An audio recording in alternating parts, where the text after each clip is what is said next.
অনেকের রোববার রাত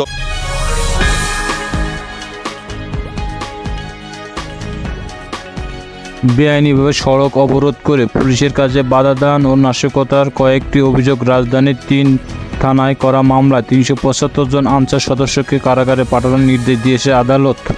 এর আগে সোমবার ২৬শে আগস্ট শাহবাগ, পল্টন ও রমনা থানায় অজ্ঞাতসহ প্রায় ৪,০০০ আনসার সদস্যের বিরুদ্ধে মামলা করে পুলিশ। গ্রেপ্তারকৃত আনসার সদস্যদের রাখা হয় সিএমএম আদালতের হাজতখানায়। এসব মামলায় এর মধ্যে ১১৪ জনের নাম উল্লেখ করা হয়েছে। পল্টন থানায় উপপরিদর্শক সাজ্জাদ হোসেন ভূঁইয়া বাদী হয়ে মামলাটি করেছেন। এ মামলায় ৫৫ জন আনসার সদস্যকে গ্রেপ্তার করা হয়েছে। তাদের ঢাকার চিফ মেট্রোপলিটন ম্যাজিস্ট্রেট আদালতে হাজির করা হয়।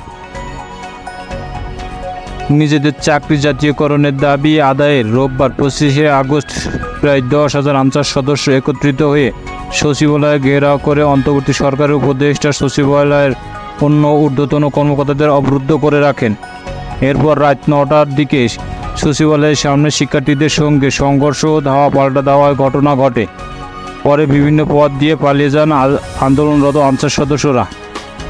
ঢাকা মেডিকেল কলেজ হাসপাতালে পুলিশ ফাঁড়ি পরিদর্শক বাচ্চু মিয়া জানান, রোববার রাত ১১টায় পর্যন্ত অন্তত ৪০ জন ঢামেক হাসপাতালে চিকিৎসা নিয়েছেন। শিক্ষার্থীরা সচিবালয়ের দিকে যাওয়ার সময় আনসার সদস্যরা ধাওয়া দেন।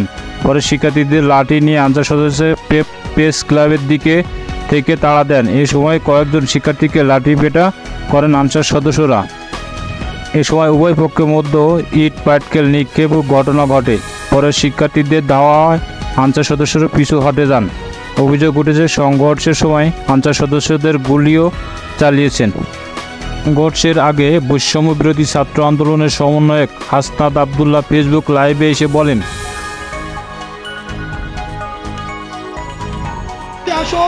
এভাবে আমাদের সবাইকে ঘিরে রেখেছে, আমাদের সব উপদেষ্টাকে ঘিরে রেখেছে।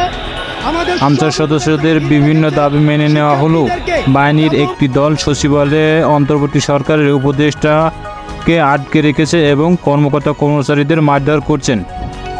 ফেসবুক লাইভে তিনি শিক্ষার্থীদের সচিবালয়ে আসার আহ্বান জানান। পরে রাত ৯টার দিকে ঢাকা বিশ্ববিদ্যালয়ের ঢাবি বিভিন্ন হল থেকে শিক্ষার্থীরা রাজু ভাস্কর্যের সামনে জড়ো হয়ে সচিবালয়ের অভিমুখে রওনা হন। পরে রাত ৯:৩০টার দিকে সচিবালয়ের সামনে শিক্ষার্থীরা পৌঁছালে উভয় পক্ষের মধ্যে সংঘর্ষ শুরু হয়। প্রায় আধা ঘন্টা পর্যন্ত সচিবালয় এলাকা ধাওয়া পাল্টা ধাওয়া চলে। এ সময় বেশ কয়েক রাউন্ড গুলি শব্দ পাওয়া যায়। শিক্ষার্থীদের সঙ্গে সাধারণত জনতাও লাঠি হাতে নেমে পড়েছেন।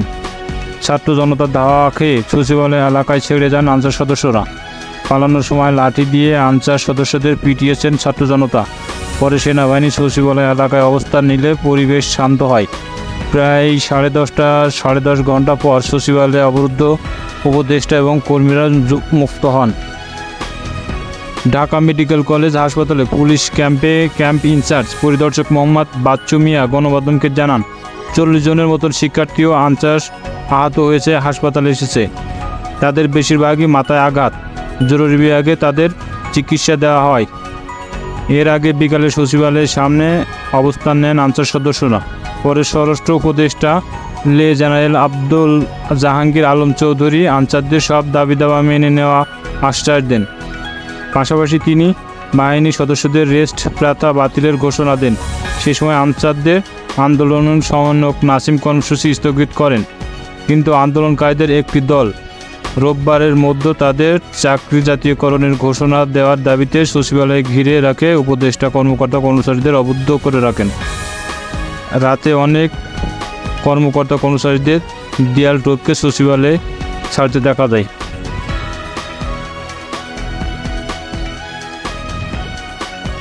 দুপুরের পর হাসনাত আবদুল্লাহকে পাঠানো হয় সিএমএইচে।